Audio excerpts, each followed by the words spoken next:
स्वागत आप सभी का ब्रेकिंग न्यूज चैनल में एक बार फिर से। तो आइए जानते हैं देश दुनिया की तमाम बड़ी खबरों को। पर उससे पहले आपसे निवेदन है कि आप इस वीडियो को लाइक कर दें, शेयर कर दें ताकि हमारा हौसला बढ़ता रहे। देश में कोरोना संक्रमित मरीजों का आंकड़ा 67,07,712 के पार। अब तक 1,05,142 की मौत। जी हां, देश और दुनिया में कोरोना के केस लगातार बढ़ते जा रहे हैं। ताजा आंकड़ों के मुताबिक देश में अब तक 67,07,712 संक्रमण के मामले सामने आ चुके और एक्टिव केस 9,25,691 हैं, जिसमें से अभी तक 1,05,142 लोग अपनी जान गंवा चुके। वहीं इसके बीच अच्छी खबर ये भी है कि अब तक 56,61,951 संक्रमित मरीज ठीक भी हो चुके। दुनिया भर में कोरोना वायरस की वजह से कुल 10,45,550 लोगों की जान जा चुकी है, जबकि वायरस से संक्रमित लोगों की संख्या 3,55,71,922 हो गई है। इनमें एक्टिव केस 77,68,281 हैं और खुशी की बात यह है कि अब तक 2,67,83,392 लोग ठीक हो चुके हैं। रेलवे ने यात्रियों को दिया तोहफा, अब फिर से मिलेगा स्टेशन पर गर्मा गर्म खाना, लेकिन माननी होगी ये शर्तें। जी हां, त्योहारों का मौसम शुरू होने वाला है और इसी के साथ ट्रेन से लोगों ने ज्यादा से ज्यादा सफर करना शुरू कर दिया है। इस बीच भारतीय रेलवे ने यात्रियों को बड़ी सौगात दी है। रेलवे ने स्टेशनों पर कैटरिंग और वेंडिंग यूनिट्स को कुक्ड फूड यानी गर्मा गर्म ताजा भोजन बेचने की इजाजत दे दी है। बता दें कि कोरोना वायरस महामारी की वजह से रेलवे ने स्टेशन पर खाने पीने की चीजें बेचना बंद कर दिया था। अब रेलवे ने स्टेशनों पर कुक्ड फूड बेचने की इजाजत दे दी है। अभी तक स्टेशनों पर केवल पैकेट फूड बेचने की ही मंजूरी मिली हुई थी। दोस्तों, अगली खबर जानने से पहले आपसे एक रिक्वेस्ट है कि इस वीडियो को बनाने में मुझे बहुत ज्यादा मेहनत लगती है, तो इस मेहनत के लिए वीडियो को एक छोटा सा लाइक जरूर करें। अब पाकिस्तान से भारत नहीं आएगा सेंधा नमक, नवरात्रि से पहले ये देश करेंगे सप्लाई, बढ़े दाम।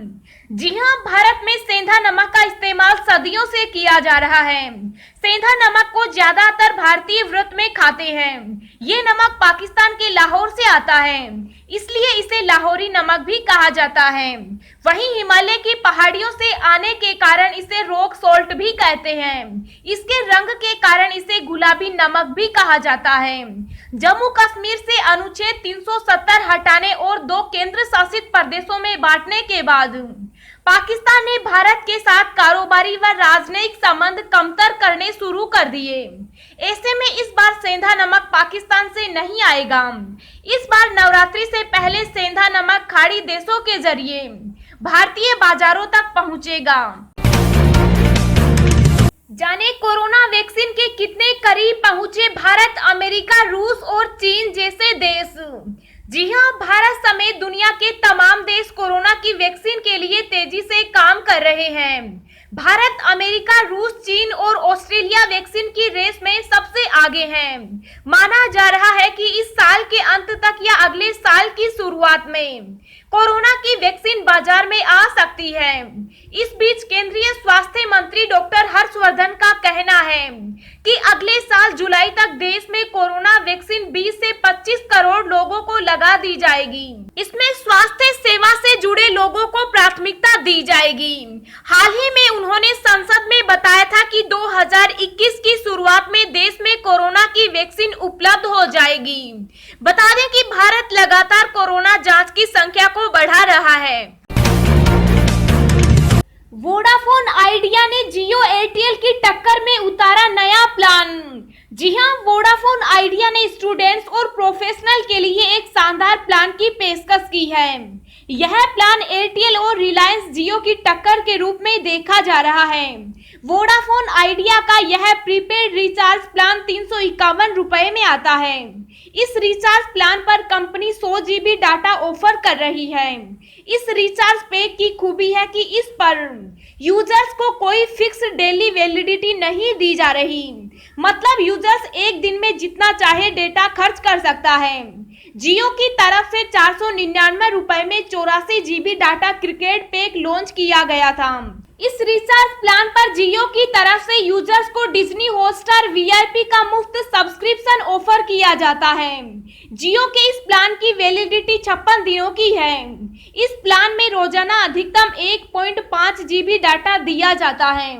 वहीं एयरटेल की तरफ से 401 रुपए के प्रीपेड रिचार्ज प्लान पर डिज्नी हॉटस्टार VIP का मुफ्त सब्सक्रिप्शन ऑफर किया जाता है। साथ ही 28 दिनों की वैलिडिटी के साथ 30 GB डाटा ऑफर किया जाता है। जम्मू कश्मीर के श्रीनगर में CRPF पर आतंकी हमला, 2 जवान शहीद 3 घायल। जी हां, सेना की कार्रवाई से घबराए आतंकी अपनी आदत से बाज नहीं आ रहे।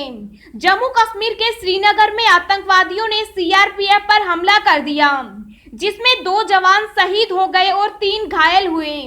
घायल जवानों को जिला के अस्पताल में इलाज के लिए भर्ती कराया गया। आतंकवादियों ने शहर के बाहरी इलाके तंगन बाईपास के पास CRP के रोड ओपनिंग पार्टी पर गोलीबारी की, जिसकी प्रशासनिक अधिकारी गंभीरता से जांच कर रहे हैं। सुरक्षा बल ने हमले के आसपास इलाके को घेर लिया है, जहां सर्च ऑपरेशन चलाया जा रहा है।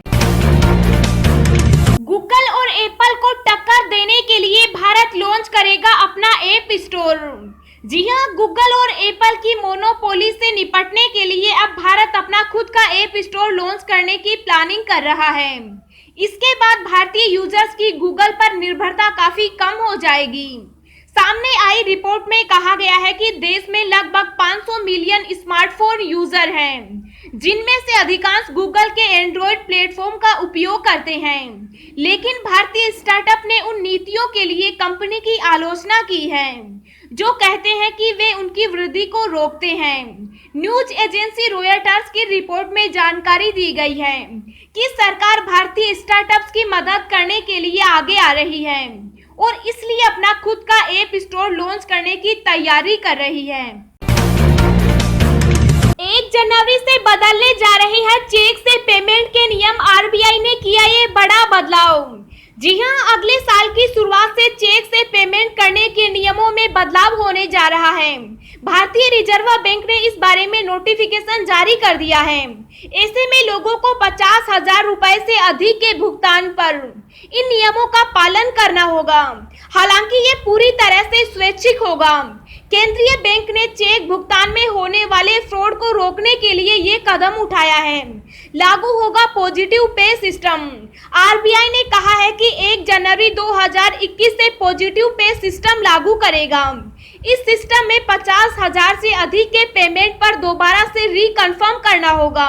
इस सिस्टम के जरिए चेक को SMS, mobile app, internet banking और ATM के लिए जारी हो सकेगा।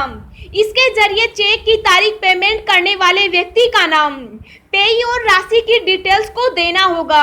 हालांकि ये सारी डिटेल्स बैंक द्वारा एक बार फिर से चेक की जाएगी। अगर किसी तरह की विसंगति CTS में आती है तो फिर इसमें सुधार किया जाएगा। अब हम आपको अगले 24 घंटों के संभावित मौसम पूर्वानुमान के बारे में बता रहे हैं। अगले 24 घंटों के दौरान गंगीय पश्चिम बंगाल, ओडिशा, तटीय आंध्र प्रदेश, छत्तीसगढ़ और पूर्वोत्तर में कुछ स्थानों पर हल्की से मध्यम बारिश और 1-2 स्थानों पर भारी बारिश होने की संभावना है।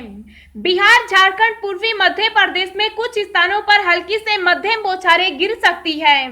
तेलंगाना, आंध्र प्रदेश के बाकी हिस्सों में, तटीय कर्नाटक, कोंकण, गोवा में भी 1-2 स्थानों पर हल्की वर्षा का अनुमान है। तमिलनाडु, केरल और विदर्भ में हल्की वर्षा अपेक्षित है, जबकि देश के बाकी सभी हिस्सों में मौसम मुख्यतः शुष्क और साफ बना रहेगा।